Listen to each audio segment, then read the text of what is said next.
ये कहानी 1996 के मई या जून की है। मैं नई नवेली दुल्हन थी और मेरे पति और मैंने कैलिफोर्निया के रियाल्टो में एक नया घर खरीदा था। अगर आप आज वहां से गुजरेंगे तो वहां हर तरफ घर ही घर दिखेंगे, लेकिन 1996 में वहां गिने चुने घर हुआ करते थे। उस समय वहां काफी खाली जगह और खुले मैदान हुआ करते थे। मैं लॉस एंजलिस में काम करती थी और हर रात घर आने में मुझे 2 घंटे की ड्राइव करनी पड़ती थी। क्योंकि हमारा घर बिल्कुल नया था, इसलिए वहां पर्दे नहीं लगे थे। हमारे घर में कई खिड़कियां थीं और पर्दे इतने महंगे हुआ करते थे कि हम एक बार में सिर्फ एक कमरे के पर्दे ही खरीद सकते थे। रात के समय मुझे सबसे ज्यादा डर किचन में रहने से लगता था, क्योंकि वहां सिंक के ऊपर एक बहुत बड़ी खिड़की थी और उस पर भी अभी तक पर्दे नहीं लगे थे। जब मैं उस खिड़की से बाहर देखती थी तो सिर्फ अंधेरा दिखाई देता था। मैं उस खिड़की से बाहर देखने से थोड़ा बचती थी, क्योंकि मुझे हमेशा डर लगता था। मुझे ऐसा लगता था कि किसी दिन मैं खिड़की के बाहर देखूंगी और कोई वहां से मुझे घूर रहा होगा। ऐसा कभी नहीं हुआ, लेकिन जो हुआ वो कुछ ज्यादा ही डरावना था। ये रात के लगभग 10 बजे की बात होगी। मैं अपने घर के काम निपटा रही थी। मैं किचन से होकर कमरे की तरफ जा रही थी कि तभी बाहर कुछ हलचल हुई जिसने मेरा ध्यान खींचा। आसमान में चांद चमक रहा था और पड़ोसियों ने अपने बैकयार्ड की लाइट जला रखी थी, इसलिए बाहर का काफी साफ नजारा दिख रहा था। जब मैंने उस हलचल की तरफ ध्यान दिया तो मैंने देखा कि एक बड़ा सा कुत्ता घर के पिछले फेंस के पास चल रहा था। मैं यहां उस जीव को कुत्ता इसलिए बोल रही हूं क्योंकि वो एक हस्की या जर्मन शेफर्ड की तरह लंबा था। वो एक बड़े लंबे कुत्ते जैसा जीव था जो फेंस के पास सर झुकाए हुए चल रहा था, जैसे कि वो कुछ सूंघ रहा हो। ये बिल्कुल वैसा था जैसे आप पार्क में एक सामान्य कुत्ते को घूमते हुए देखते हैं। मैं अपने पड़ोसियों को अभी तक नहीं जानती थी, इसलिए मैंने सोचा कि शायद किसी पड़ोसी ने फेंस के पास कोई टेबल रखी होगी और ये उनका कुत्ता होगा जो वहां चढ़कर सूंघ रहा है। मैंने उसे नजरअंदाज करते हुए कमरे की तरफ जाना जारी रखा।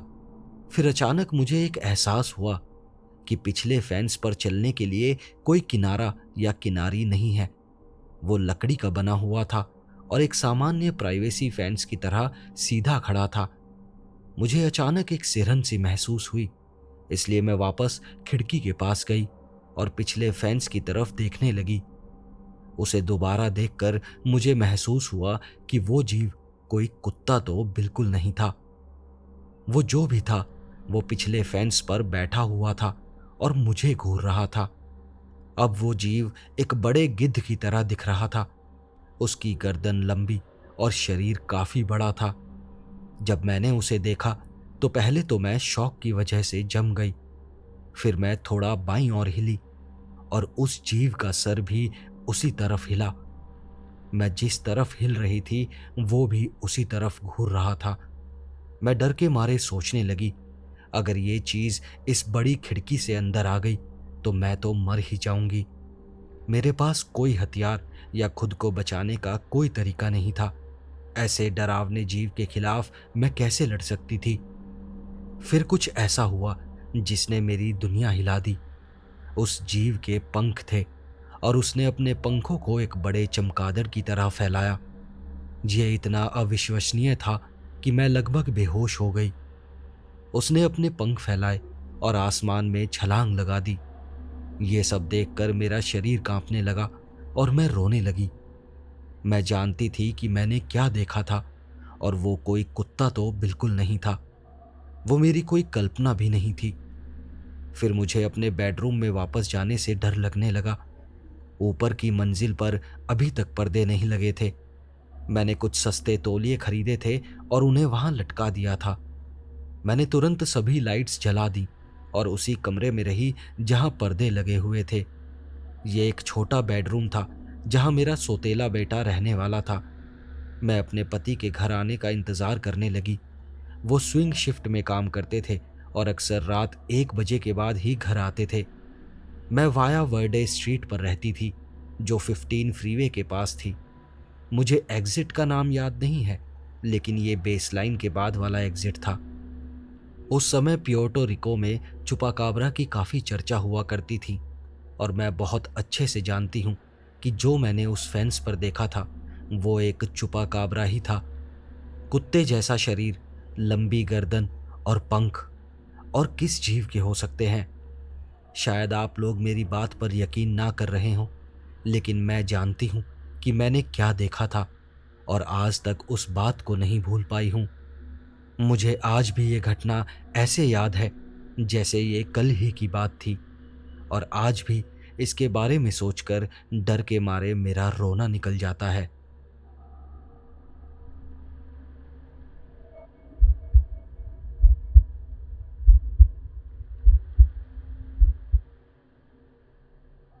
मेरे अपने नए पड़ोसी से मुलाकात के पहले 5 मिनट के भीतर ही उन्होंने मुझे बताया कि मुझे अपने जानवरों को चुपाकाब्रा से बचाकर रखने की सख्त ज़रूरत है।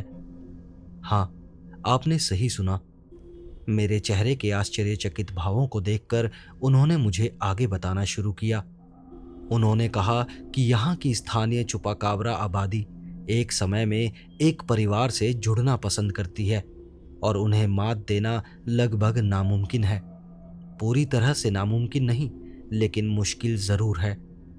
ये ऐसे जीव हैं कि जब तक आप इन्हें देख नहीं लोगे, तब तक ये आपके जानवरों को मारते रहेंगे, और जब आप इनको देख लेते हो, खासकर जब इनकी आंखों से आंख मिला लेते हो, तो ये आपको छोड़कर चले जाएंगे और किसी और को अपना निशाना बनाएंगे।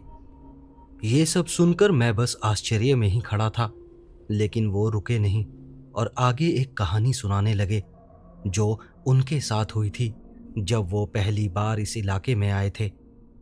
उनके एक पड़ोसी ने उन्हें इन अज्ञात जीवों की मौजूदगी के बारे में चेतावनी दी थी। उन्होंने भी उस चेतावनी को गंभीरता से लिया। मुझे लगता है कि ऐसी बातों पर विश्वास करने के लिए आप उन्हें दोष भी नहीं दे सकते।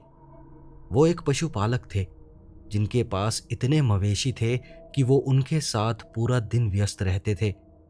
उनकी गाय इतनी अच्छी तरह से पली बड़ी थी कि उन्होंने अपने शौक को बढ़ाकर कुछ मुर्गियों को भी शामिल कर लिया था। तभी उन्हें स्थानीय वन्यजीवों से कुछ परेशानी होने लगी। मुर्गियों को गाय की तुलना में पहाड़ी से नीचे ले जाना थोड़ा आसान होता है। वो अक्सर कायोटेज और इसी तरह के अन्य जानवरों को अपनी मुर्गियों का भोजन बनाने की कोशिश करते हुए पकड़ते थे, लेकिन उनकी बाड़ और तारों की क्षमता इतनी अच्छी थी कि शिकारी वास्तव में कोई नुकसान नहीं पहुंचा पाते थे। वो जानवर सिर्फ शिकार करने की तैयारी करते हुए ही देखे जाते थे, पर वो शिकार कर नहीं पाते थे। जल्द ही उनके दिमाग में ये चीज़ घर कर गई कि उनके जानवरों का कोई भी जंगली जानवर शिकार नहीं कर सकता। उनका मानना था कि अगर किसी पशुपालक के जानवरों को नुकसान पहुंचता है तो ये शिकारी की बजाय उस पशुपालक की ही गलती होती है। लेकिन फिर कुछ अजीब हुआ। एक दिन वो अपने जानवरों की जांच करने बाहर आए और उनकी 3 मुर्गियां मरी हुई पड़ी थीं। वो अपने कोप के अंदर थीं। कोई स्पष्ट सबूत नहीं था कि कोई तोड़फोड़ की गई हो या तोड़ने की कोशिश की गई हो। पूरी तरह से हैरान उन्होंने उन मुर्गियों को देखा और पाया कि उनकी गर्दन पर 2 बड़े घाव थे। उन्होंने कहा कि उनका दिल डूब गया जब उन्होंने उन लाशों को ध्यान से देखा। उन लाशों के अंदर बिल्कुल भी खून नहीं बचा था, एक बूंद भी नहीं थी, सिर्फ मांस और खाल थे। उनकी आंखें भी थोड़ी धसी हुई थीं, शायद पानी या खून की कमी के कारण। उनकी पहली प्रतिक्रिया ये थी कि उनके पड़ोसियों ने उनके साथ बहुत बुरा मजाक करने की कोशिश की है। उनके पड़ोसी शायद उन्हें उन कहानियों में विश्वास दिलाने की कोशिश कर रहे हैं जो इस समुदाय का हिस्सा थी। लेकिन इस बात का कोई स्पष्टीकरण नहीं था कि कोप बिल्कुल अछूता कैसे लग रहा था। ऐसा कुछ करना किसी इंसान के लिए संभव नहीं था। ये वास्तव में कोई अलौकिक कारनामा था। फिर भी उन्होंने यही सोचा कि ये सब उनके किसी पड़ोसी ने ही किया है, लेकिन कैसे किया है वो फिलहाल समझ नहीं पा रहे थे। लेकिन वो कत्लेआम जारी रहा। अगली रात को फिर से वही हुआ और जल्द ही उनके पास कोई मुर्गी नहीं बची। फिर उन्होंने मवेशी खोने शुरू कर दिए और अब वो बहुत ज़्यादा परेशान हो गए थे। उन्होंने अपनी अलार्म घड़ी को 1 या 2 घंटे के अंतराल पर सेट करना शुरू कर दिया, ताकि वो रात के बीच में बाहर जाकर देख सकें कि कौन उनके साथ इतना बड़ा मजाक कर रहा है। जब उन्हें पता चल जाएगा कि कौन कर रहा है, तो वो उसे पीट पीट कर अच्छा कर देंगे और फिर उस पर मुकदमा करेंगे। वो हर अलार्म बजने पर समय पर जागते और बाहर भाग कर देखते, लेकिन उन्होंने कभी किसी अपराधी को नहीं देखा। कई रातों तक ऐसा ही चलता रहा। उनकी नींद भी अब सही से पूरी नहीं होती थी। एक बार उनकी आंखें खुली और उन्हें एहसास हुआ कि उन्होंने लगातार कई अलार्म मिस कर दिए हैं। वो जल्दी से बाहर भागे और आखिरकार उन्होंने अपने जानवरों का शिकार करने वाले शिकारी को देख ही लिया। लेकिन वो कुछ ऐसा था जिसकी उन्हें उम्मीद नहीं थी। किसी इंसान की जगह उन्होंने एक ऐसे जीव को देखा जो किसी एवरेज टीनेजर के बराबर लंबा था। वो लगभग 4 से 5 फीट लंबा था। कम से कम इतना ही लंबा होता अगर उसके कंधे झुके हुए ना होते। उसमें इंसानी विशेषताएं थीं जो उसे और भी डरावना बनाती थीं। बाकी सब कुछ न केवल अमानवीय था, बल्कि शायद वो इस पृथ्वी का भी नहीं था। उसकी त्वचा छिपकली जैसी थी, नम और पपड़ीदार, एक गुलाबी नीले रंग की, जैसे कोई सड़ता हुआ शरीर हो। आंखें बड़ी और काली थीं, जो स्पष्ट रूप से अंधेरे में देखने के लिए ही बनी थीं। उसकी पीठ से लंबे और नुकीले कांटे निकले हुए थे। जिस तरह से उस जीव की बनावट थी, उसे देखकर लग ही नहीं रहा था कि इस धरती पर ऐसा कोई जीव भी हो सकता है। उसके 2 लंबे और नुकीले कैनाइन दांत उसके मुंह के अंदर फिट भी नहीं हो रहे थे। लेकिन एक अजीब बात थी, वो जीव उन्हें देखकर हैरान लग रहा था। वो जीव कुछ देर तक उन्हें देखता रहा और फिर एक गिलहरी की तरह दौड़कर भाग गया। वो उनकी एक गाय को खा रहा था। उनकी मुर्गियों की तरह गाय का भी सारा खून पी चुका था। उनको विश्वास नहीं हुआ कि उन्होंने अभी क्या देखा था। ये बात वो किसी को बता भी नहीं सकते थे। फिर उन्होंने कुछ जाल और कैमरों में निवेश किया, जिससे उस जानवर को पकड़ सके या कम से कम उसकी एक फोटो ले सकें। लेकिन ये सब करना बेकार गया, क्योंकि वो जीव कभी वापस ही नहीं आया। जल्द ही पता लगा कि एक और पड़ोसी के मवेशियों के साथ भी वही सब हो रहा है जो इनके साथ हो रहा था। जब उन्होंने भी उस जानवर को रंगे हाथों पकड़ लिया और उसे देख लिया, तो वो वहां भी कभी वापस नहीं आया और किसी और पड़ोसी के मवेशियों के पीछे पड़ गया। ये बिल्कुल भी स्पष्ट नहीं था कि वो ऐसे देखे जाने के बाद उस घर को क्यों छोड़ देता था। मैंने अभी तक तो कुछ नहीं देखा है और मेरे जानवरों को अभी तक कोई परेशानी नहीं हुई है। लेकिन अगर ऐसा होता है तो मैं भी उसका सामना करने के लिए और उसे देखने के लिए एकदम तैयार हूं।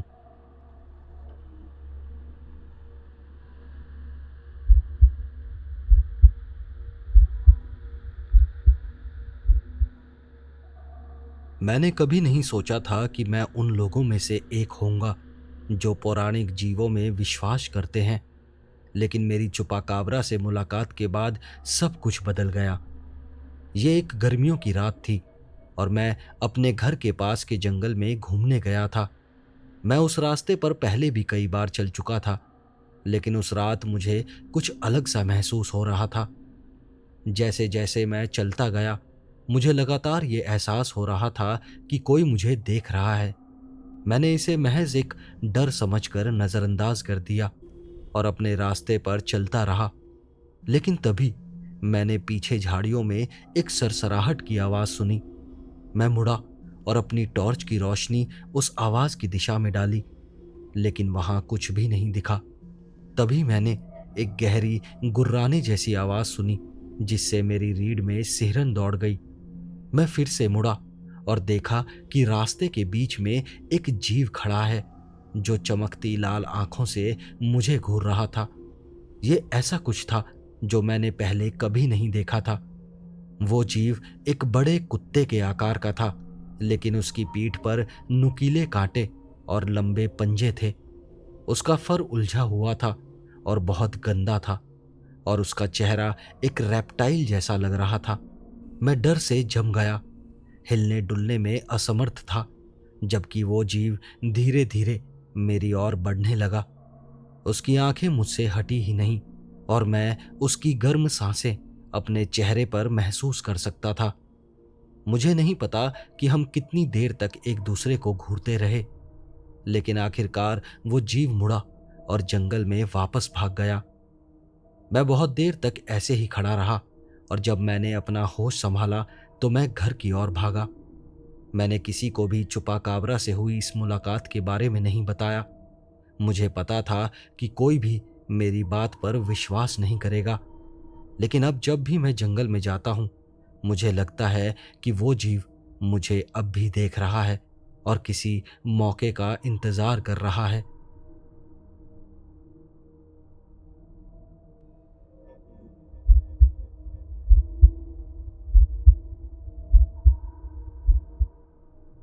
ये गर्मियों की शाम थी, और मैं ग्रामीण इलाके में एक दोस्त के घर से अपनी गाड़ी में वापस आ रहा था।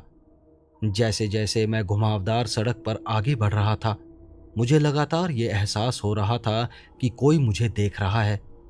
मैंने इसे रात के अंधेरे का असर समझकर नजरअंदाज कर दिया, लेकिन तभी अचानक एक बड़ा जानवर सड़क पर कूदकर मेरे सामने आ गया, जिस वजह से मुझे जोर से ब्रेक लगाने पड़े।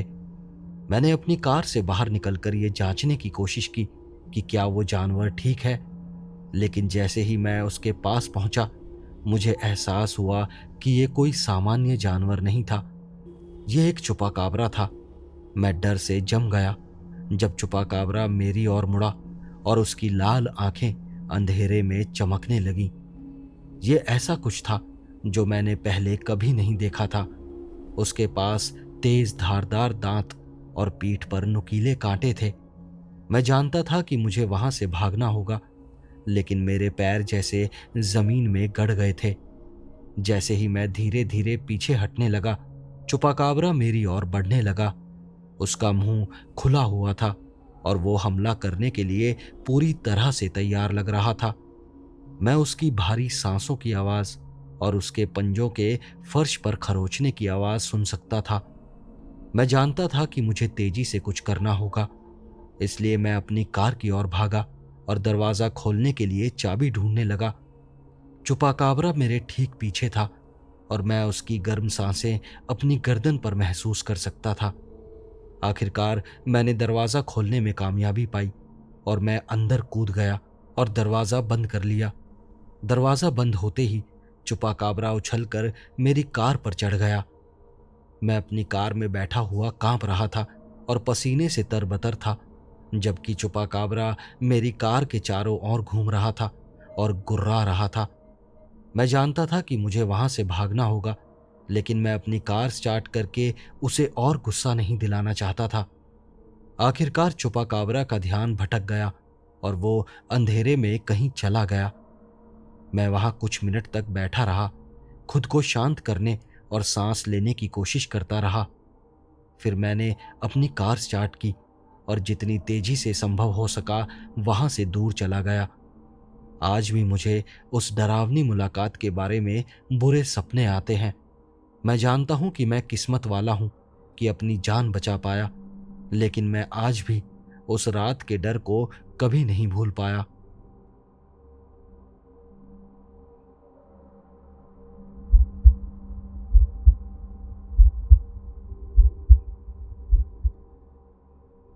मैं दक्षिण पश्चिम के एक सुनसान रेगिस्तानी हाईवे से गुजरते हुए एक रोड ट्रिप पर जा रहा था। सूरज ढल रहा था और उसकी लंबी छायाएं बंजर जमीन पर पड़ रही थी। मैं थका हुआ और थोड़ा चिंतित महसूस कर रहा था, क्योंकि मुझे पता था कि मेरी मंजिल तक पहुंचने में अभी लंबा सफर बाकी था। कुछ देर बाद मैंने थोड़ी दूर कुछ अजीब सा देखा। सड़क के किनारे एक काली आकृति जमीन के बहुत करीब सरकती हुई दिख रही थी। पहले मैंने सोचा कि ये कोई कायोटे या जंगली कुत्ता होगा, लेकिन जैसे ही मैं करीब पहुंचा मुझे एहसास हुआ कि वो कुछ और ही था।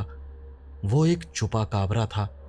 मैंने उस पौराणिक जीव के बारे में कई कहानियां सुनी थीं, लेकिन मैंने कभी विश्वास नहीं किया था कि ये वास्तविक हो सकता है।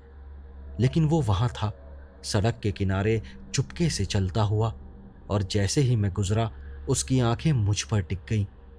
मैंने उसे नज़रअंदाज करने की कोशिश की और गाड़ी चलाता रहा, लेकिन मुझे लगातार ये एहसास हो रहा था कि वो मेरा पीछा कर रहा है। हर बार जब मैं रियर व्यू मिरर में देखता तो मुझे उसकी चमकती आंखें दिखती जो करीब आती जा रही थीं।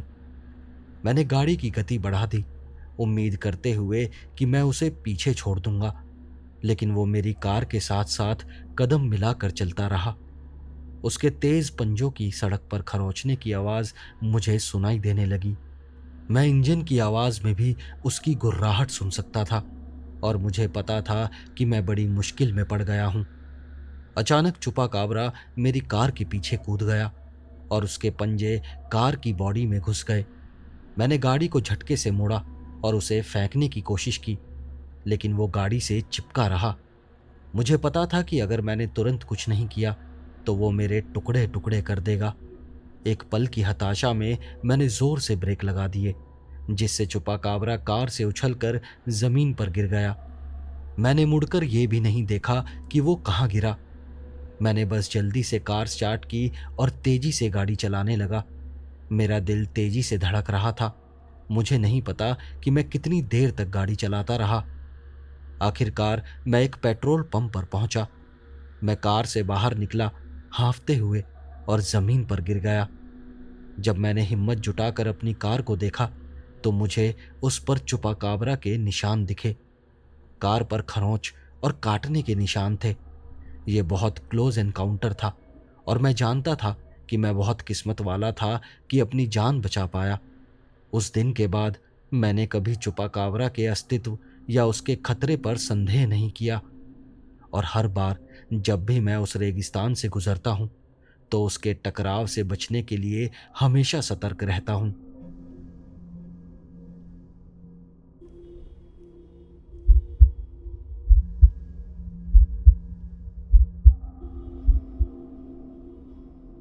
मैं कभी चुपाकाबरा में विश्वास नहीं करता था, लेकिन उस रात मेरा ये विश्वास बदल गया जब उसने मुझे लगभग मार ही दिया था। मैं कन्वीनियंस स्टोर पर अपनी लेट शिफ्ट से घर वापस जा रहा था और गाड़ी चला रहा था। तभी मैंने उसे देखा। वो एक ऐसा जीव था जैसा मैंने पहले कभी नहीं देखा था। वो एक छोटे भालू के आकार का था, लेकिन उसका शरीर पतला था और बिना बालों का था। उसकी आंखें लाल चमकती हुई थीं। उसकी लंबी थूथन नुकीले दांतों से भरी हुई थी और उसके अंग अजीब तरह से मुड़े हुए थे।